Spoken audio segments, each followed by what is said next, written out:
안녕하십니까? 러빙타임 새벽을 여는 예수 묵상 시간입니다. 오늘의 예수 묵상 범위는 갈라디아서 1장 11절로 24절까지의 말씀입니다.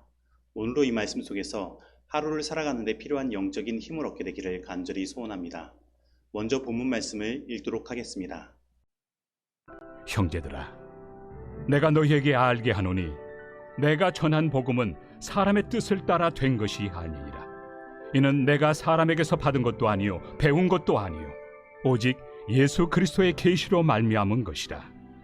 내가 이전에 유대교에 있을 때 행한 일을 너희가 들었거니와 하나님의 교회를 심히 박해하여 멸하고 내가 내 동족 중 여러 영갑조보다 유대교를 지나치게 믿어 내 조상의 전통에 대하여 더욱 열심히 있었으나, 그러나 내 어머니의 태로부터 나를 택정하시고 그의 은혜로 나를 부르시니가 그의 아들을 이방에 전하기 위하여 그를 내 속에 나타내시기를 기뻐하셨을 때, 내가 곧 혈육과 의논하지 아니하고 또 나보다 먼저 사도된 자들을 만나려고 예루살렘으로 가지 아니하고 아라비아로 갔다가 다시 다메섹으로 돌아갔노라.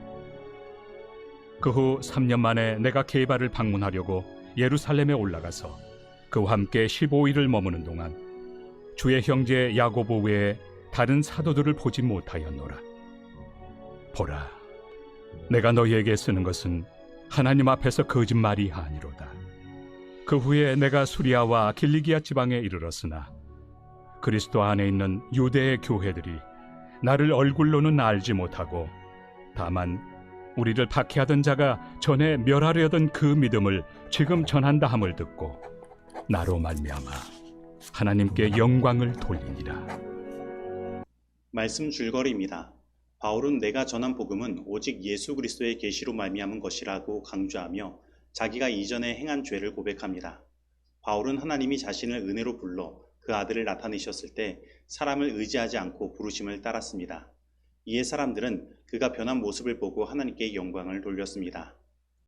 갈라디아서 1장 10절부터 2장 21절까지는 사도 바울의 자신의 회심과 처음 그리스도인이 되던 때의 경험을 고백하는 내용을 담고 있습니다.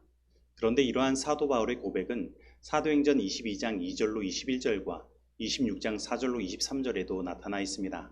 하지만 사도 바울이 이러한 간증을 한 목적은 어떤 감화를 끼치는 것과 자신을 드러내려 함이 아니었습니다. 그것은 이 간증을 통해 자신의 기별을 공격하는 사람들에 대한 주장을 반박하고 그러면서 놀라운 은혜의 하나님께로 사람들의 시선을 돌리기 위함이었습니다. 그래서 오늘 본문 말씀을 살펴보면 먼저 바울은 자신이 어떻게 예수님을 따르는 사람이 되었는지를 고백하면서 다음 세 가지 공격으로부터 자신을 변론하였습니다. 첫째, 바울은 자신이 묵상과 논리와 사고를 통해 그가 전하는 복음의 기별에 도달했다는 개념에 대하여 논박합니다. 그는 회심 전까지 교회와 기독교를 심히 대적하며 멸하려고 하였습니다. 그가 이러한 상태에서 변화를 이루는데 사실 숙고와 토의와 수정의 점진적 과정은 없었습니다. 그는 다메섹 도상에서 갑작스럽게 그의 시공간 속에 임하신 하나님을 경험하였고 바울의 일행도 그것을 인식한 것입니다. 그리고 그가 전하는 메시지는 그가 여태까지 지향하던 것과 완전히 다른 것이 된 것입니다. 그러므로 이러한 삶의 극적인 변화와 메시지의 변화는 그가 직접적인 하나님의 계시를 경험했다는 것을 증거하는 것입니다. 둘째, 바울은 자신이 전하는 복음의 메시지가 다른 사람들, 곧 예루살렘의 기독교 지도자로부터 기인했다는 주장을 반박합니다. 그는 16절로 17절에서 이렇게 이야기하는 것입니다. 내가 곧 혈육과 의논하지 아니하고 또 나보다 먼저 사도된 자들을 만나려고 예루살렘으로 가지 아니하고. 바울은 회심한 뒤 3년이 지나서야 예루살렘에 처음 갔으며 그때도 그들에게 체계적인 교육을 받지 않았습니다. 그래서 어떤 사람들이 주장하는 것처럼 그가 본부에서 교육을 받은 메시지를 전할 뿐이라고 말하는 것은 말도 되지 않은 소리입니다. 그런데 그들이 이러한 말도 안 되는 주장을 펼치는 이유는 분명한 것입니다. 그것은 자신들도 본부에서 교육을 받았는데 사도 바울이 너희에게 알려주지 않은 것이 있다. 바로 하나님을 기쁘시게 하려면 너희가 꼭 해야 할 일이 더 있다라는 율법주의로 향하는 자신들의 주장을 합리화하려고 하는 것입니다. 그리고 셋째, 바울은 다른 사도들로부터 메시지나 직분을 받지 않았지만 하나님께 받은 자신의 복음이 다른 사도들의 하나님께 받은 메시지와 일치함을 이야기하므로 그의 메시지가 하나님께로부터 왔음을 이야기하고 있습니다. 분명 베드로와 야고보와 유대의 교회들은 하나님이 바울에게 행하신 일과 그에게 주신 메시지로 인해 하나님께 영광을 돌린 것입니다. 그런데 바울은 이러한 자기 간증을 통해서 자기를 변호할 뿐 아니라 끊임없이 하나님의 은혜로 돌아갑니다. 그는 율법에 대하여 누구보다 열심이었습니다. 그리고 그는 도덕적 의를 이루려는 열심에서 자기 세대 사람들을 거의 다 앞질렀습니다. 회심 전에 바울은 종교 계율까지도 엄격히 지켰고 그러한 것을 그가 알기에 자만심이 가득하였던 것입니다. 그리고 그는 더 나아가 하나님의 교회를 심히 박해하여 멸하려 하기까지 하였습니다. 다메섹 도상에서 그의 마음은 기독교인들을 향한 증오심으로 가득 차 있었던 것입니다. 그래서 사실 사도 바울이 구원을 받는다거나 더 나아가 그가 이 교회의 전도자요 지도자로 선다는 것은 상상할 수 없는 일이었습니다. 그리고 그는 이러한 모든 것을 생각할 때에 사실 자격이 없는 사람인 것입니다. 그런데 그럼에도 불구하고 하나님은 사도 바울을 구원하셨을 뿐 아니라 그를 참된 신앙의 전도자이자 지도자로 세워주신 것입니다. 우리는 이러한 모습을 통해 하나님의 은혜가 무엇인지를 실물 교훈을 통해 깨달을 수 있는 것입니다.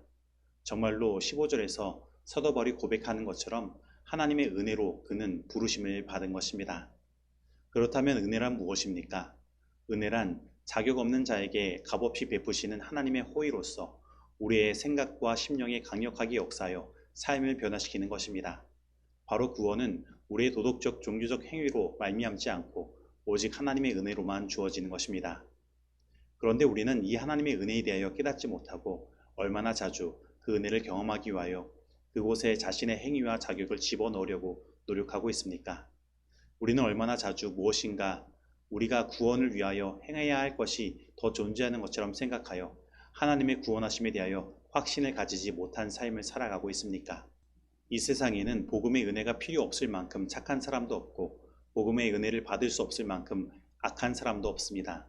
사도 바울은 아주 종교적으로 완벽했으나 하나님의 은혜가 필요한 사람이었고 그는 아주 악의로 가득 차 치명적인 흠이 있었으나 하나님의 은혜를 통해 구원을 얻었으며 하나님의 복음을 전하는 전도자로 서게 된 것입니다. 그래서 우리는 이 사도 바울을 통해 오늘 우리도 그 하나님의 은혜를 경험할 수 있음을 믿어야 하는 것입니다. 그리고 우리는 오늘 본문 말씀 15절에서 하나님께서 사도 바울을 어머니의 태로부터 택정하셨음을 보게 됩니다. 이것은 하나님의 은혜가 어느 순간 그의 삶에 다가온 것이 아니라 그의 평생에 함께하고 있었으며 그를 준비시켜 왔다는 것을 나타내고 있는 것입니다. 바울은 하나님께 대항하여 악을 일삼았지만 하나님은 그 모든 의도를 뒤엎고 모든 경험과 실패까지도 사용하시기 위해 그를 준비시킨 것입니다. 심지어 바울의 하나님과 교회를 박해하던 노력까지도 하나님은 그것을 깨뜨리시고 하나님의 교회를 세울 도구로 사용하실 수 있도록 만드신 것입니다. 그래서 우리는 실패했다고 그리고 죄를 범했었다고 좌절할 필요가 없습니다. 하나님의 은혜는 우리의 실패와 죄의 역사조차도 당신의 복음을 나타내는 도구로 사용되도록 만드는 것입니다. 그러므로 우리는 하나님의 이 은혜의 복음을 통하여 우리의 삶을 다시 돌아볼 필요가 있습니다.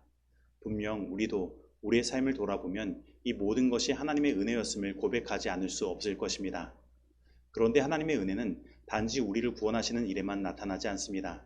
이 은혜는 우리 삶 속에 역사하여 우리를 그 신앙 가운데 하나님을 온전히 섬기게 하며 하나님의 사랑 안에 뿌리를 내리게 하고 다른 신자들과 연합하여 그들을 섬기는 삶을 살게 만드는 것입니다. 바로 사도 바울과 같이 말입니다.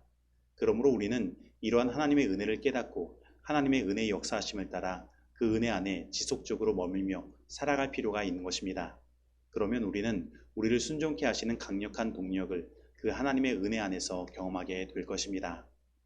교만과 유행은 건강과 생명 그 자체에까지도 치명적인 관습에 순전한 종이 되어 있는 남녀들을 사로잡는다. 방종을 요구하고 있는 식욕과 정욕은 이성과 양심을 발 아래 짓밟는다. 이것은 잔혹한 사단의 일이다. 그리고 사단은 그의 희생자들을 붙들어 맨 사슬을 강하게 하기 위해 끊임없이 가장 결정적인 노력을 다하고 있다. 양심을 각성시켜라. 그러면 많은 것을 얻게 된다. 하나님의 은혜 외에는 아무것도 마음을 각성시키고 변화시킬 수 없다. 오직 여기에서만 습관의 노예들이 그들을 붙들어 맨 쇠고랑을 깨뜨리는 능력을 얻는다. 교회 증언 4권 552에서 553페이지의 말씀입니다. 적용하도록 하겠습니다. 오늘 나는 바로 내가 하나님의 은혜가 필요한 존재임을 깨닫고 있습니까? 오늘 나는 하나님의 은혜를 얻기 위하여 자신의 행위와 어떤 자격을 의지하고 있지는 않습니까? 오늘 나는 나의 실패와 죄에 대한 경험도 하나님의 은혜의 역사를 통하여 당신의 그 복음을 나타낼 수 있는 도구로 활용될 수 있음을 믿으며 하나님의 은혜가 나를 변화시키며 하나님께 순종케 하는 원동력이 됨을 알고 있습니까? 오늘 이 말씀 속에서 내가 실천해야 할 것은 무엇입니까? 기도하시겠습니다. 하나님 아버지, 저희들 아직도 하나님의 은혜가 무엇인지 몰라 그 하나님의 은혜를 얻고자 내 자신의 행위와 어떤 자격을 내어 밀 때가 많이 있습니다. 그래서 오늘 우리의 신앙에는 기쁨이 사라지고 하나님께 순종하는 것이 고행하는 것처럼 다가올 때가 있습니다. 하나님, 오늘 이 시간 우리에게 하나님의 그 은혜를 더 깊이 깨달을 수 있도록 하여 주시고 오늘 우리들의 신앙에 참된 기쁨과 자유를 누리게 하여 주시옵시며 우리를 구원하실 뿐 아니라 우리를 변화시키시고 순종케 하시는 그 은혜의 역사를 누릴 수 있도록 인도하여 주시옵소서. 그리고 나의 실패와 죄에 대한 경험조차도 당신의 복음을 나타낼 수 있는 도구로 사용하시는 하나님의 은혜 또한 경험하게 하여 주셔서 실패와 죄 가운데서 좌절하지 않도록 하여 주시고 사도 바울과 같이 당당히 주님의 복음을 전하며 하나님의 은혜를 전달하는 전도자의 역할을 감당할 수 있도록 우리의 삶을 인도하여 주시옵소서. 예수님의 이름으로 기도드립니다. 아멘.